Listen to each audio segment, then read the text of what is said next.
내란 공범이라는 이 무시무시한 범죄를 인증해주는 현수막은 선관위가 괜찮다, 문제없다, 오케이를 하면서 이재명은 안 됩니다라는 아주 간단한 그 한 문장은 선관위가 현수막으로 달면 안 된다고 했어요. 더 어처구니가 없는 건 선관위가 이 내란 공범이라는 현수막을 허용해줬다는 겁니다. 야, 진짜 황당해가지고.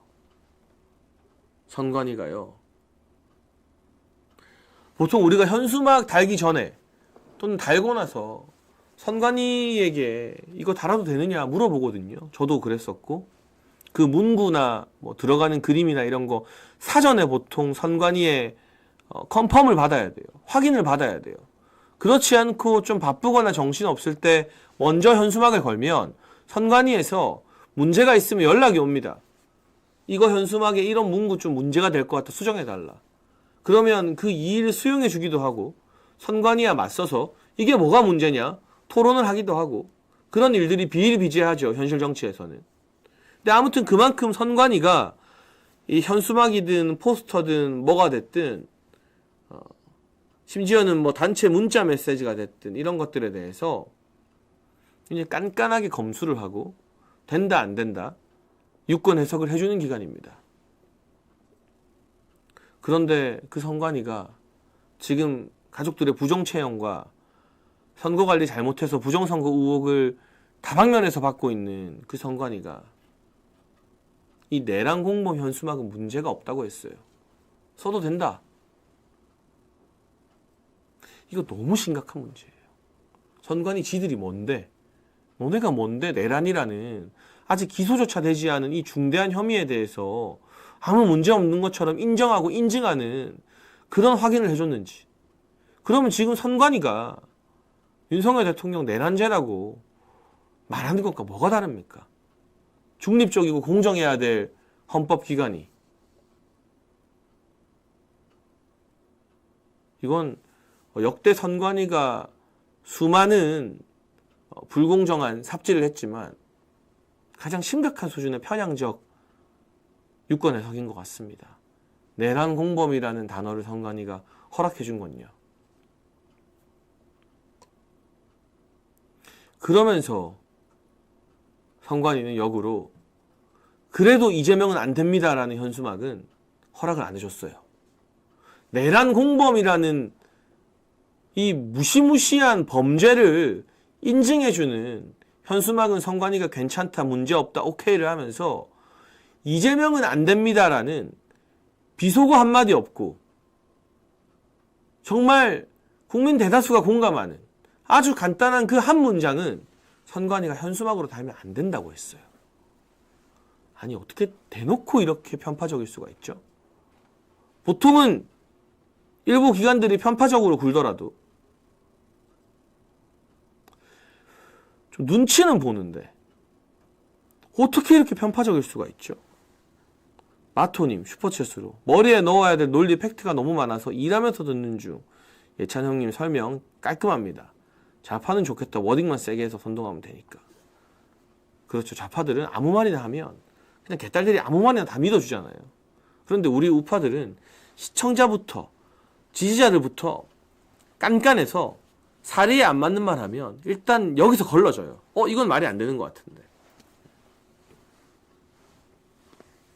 그래서 우리가 불리한 싸움을 하지만 그래서 우리가 더 많은 공부를 해야 되는 거죠. 좌파들을 제압하기 위해서는.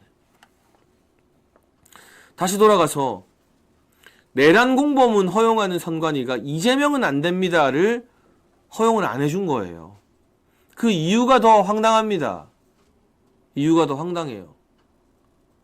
탄핵이 인용되고 조기 대선, 일찍 대선이 열리게 되면 민주당 대선 후보는 이재명이 아니냐. 그럼 이재명 안 된다는 말이 사전 선거운동이다.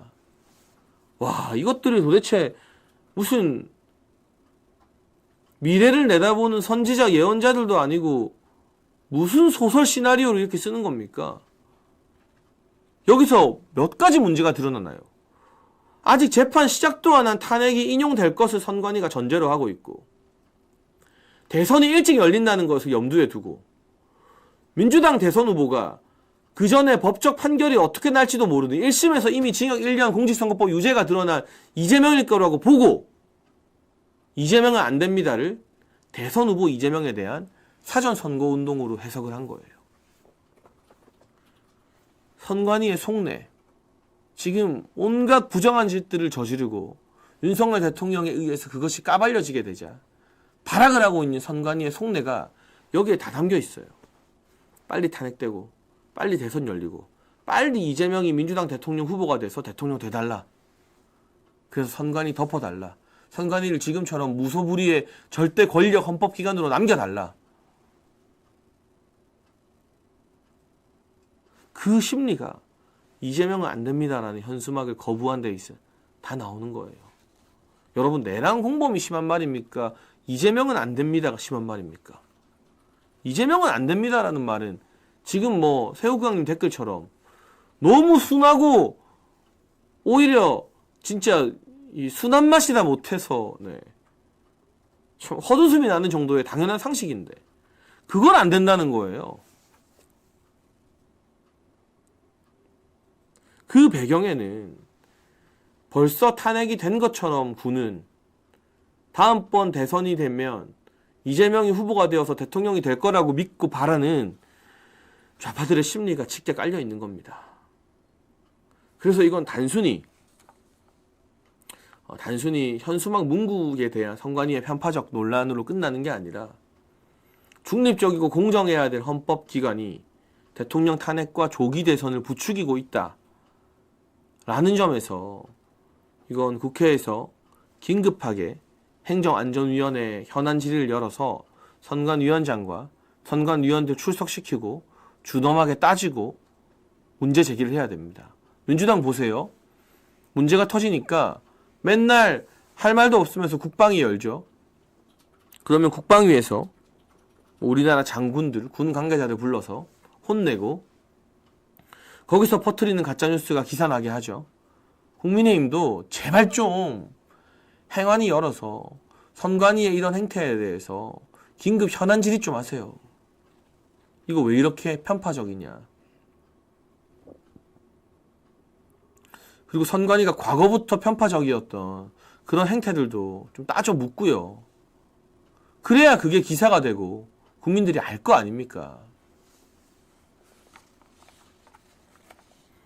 제가 이참에 조사를 좀 해봤는데요. 선관위가 현수막으로 장난질하는 거 이번이 처음이 아니었습니다. 이번 건은 그 정도가 너무 심하고 충격적이어서 그렇지 여러분 과거의 선관위가 100년 친일파 청산하자라는 현수막은 오케이를 했습니다. 그게 민주당과 좌파들이 국민의힘을 친일 정당으로 몰아붙이는 현수막이었는데 100년 친일파 청산하자는 오케이 했어요. 근데 뭘 거부했는지 아십니까? 내로남불 위선 이런 단어는 현수막에 못 쓰게 했어요. 이유가 황당합니다. 특정 정당을 연상시킨답니다. 참. 여러분, 내로남불과 위선이 특정 정당을 연상시켜서 현수막에 쓰면 안 된다고 했습니다. 그럼 선관위 스스로도 민주당이 내로남불인 정당이다, 위선적인 정당이다라는 걸 인정한 꼴이잖아요. 근데 그거 못 쓰게 했어요. 그러면서 국민의힘을 타겟팅한 정작 친일 임명사전 까보니까 민주당의 친일파 출신들이 많다면 더 많은데 어쨌든 민주당이 국민의힘을 공격하는 논리인 그 문재인 정부 때 막 죽창가 부르자고 난리 났잖아요. 조국도 그렇고. 100년 친일파 청산은 되는데 내로남불과 위선은 안 된다고 했습니다. 여기서 끝이 아닙니다. 하나 더 있어요. 일합시다. 일 좀 합시다라는 현수막은 선관위가 선거철에 허락을 했어요. 근데 이 일 뒤에 숫자 1이 연상되잖아요. TBS에서도 옛날에 111 막 이런 거 했잖아요. 이 1이 민주당의 기호 1번을 연상시킨다는 것은 지나가는 어린아이도 유추할 수 있겠죠. 일 좀 합시다, 일합시다 현수막은 선관위가 오케이 했어요. 근데 민생 무능 이런 글자는 문재인 정부 때 못 쓰게 했어요. 왜? 정부가 연상된다고. 특정 정당에 대한 비판이라고. 기가 막히죠. 기가 막혀요. 이참에 윤석열 대통령이 자신의 모든 정치 생명을 바쳐서 선관위에 대한 문제 제기를 공론화시켰습니다. 그리고 우리 아시아투데이도 그렇고, 여러분 뭐 지금 댓글 달아주시는 스카이데일리도 그렇고, 조중동이 뒷짐지고 에헴 할 때 이런 언론들이 나서서 선관위의 여러 문제에 대해서 신랄하게 비판하고 지적하고 진상규명을 하고 있습니다. 이참에 아무리 전국이 어려워도 선관위의 수많은 부정적인 행태, 편파 행위, 대놓고 이재명에게 줄 서고 있는 것들, 그리고 가족들의 채용 부정, 또 선거 관리에 있어서 윤석열 대통령이 말씀하신 것처럼 뭐 비밀번호가 1, 2, 3, 4, 5라던가 북한의 해킹에 취약했다던가 하는 부분에 대해서 명확하게 점검하고 이야기할 필요가 있습니다. 이게 극우 유튜버의 주장인가요? 보수 유튜버의 주장인가요? 그렇지 않습니다, 여러분. 이재명도 2017년 1월에 지난 대선은 개표 조작이었다, 부정선거였다고 말하면서 선관위 조사하자고 말했습니다. 김어준도 개표 조작으로 영화까지 만들었습니다. 그러면 이재명과 김어준도 보수 유튜버가 되는 겁니까? 최근에는 민주당에서 국회의원을 여러 번 하고 경남도지사까지 하고 대선 주자로 거론되고 당대표 선거에도 나왔던 김두관 전 의원이 공개적으로 선관위의 전자개표기에 문제가 있다라면서 법원에 소송을 제기해 놓은 상태입니다. 그러면 김두관 의원도 보수 유튜버입니까? 극우 유튜버 영향을 받은 겁니까? 이건 보수와 진보의 문제가 아닙니다. 상식적으로 믿기 힘든 일들이 벌어졌을 때 의혹을 해소하기 위해서 진상규명을 요청할 권리가 국민과 언론과 정치인들에게 있는 것이고, 의혹을 받는 대상은 명명백백하게 한 점 의혹도 없이 진상규명을 하기 위해서 노력해야 됩니다. 그런 점에서 이 소중한 기회를 우리가 살려서 선관위의 정치적 편향성, 편파성을 지적하고 동시에 선거 관리에 있어서 걱정되는 부분들, 믿기 힘든 부분들, 의혹투성이인 부분들을 진상규명하는 그러한 기회로 삼아야 한다. 특히나 이번에 1월 20일에 취임하게 될 미국의 트럼프 대통령도 미국 내 부정선거에 대해서 아주 민감하게 반응하고 공개적인 목소리를 내왔던 정치인이기 때문에 우리나라 정치인들이 뭐 부정선거를 단언하고 단정하라는 것이 아니라 여러 의혹에 대해서 선관위를 조사하고 진상규명을 해야 된다. 그리고 선관위의 정치 편향적 부분에 대해서는 분명하게 따져야 된다고 말할 때 저는 미국이 트럼프 정부가 호응할 거라고 봐요. 본인들이 제일 관심 있는 이슈니까요.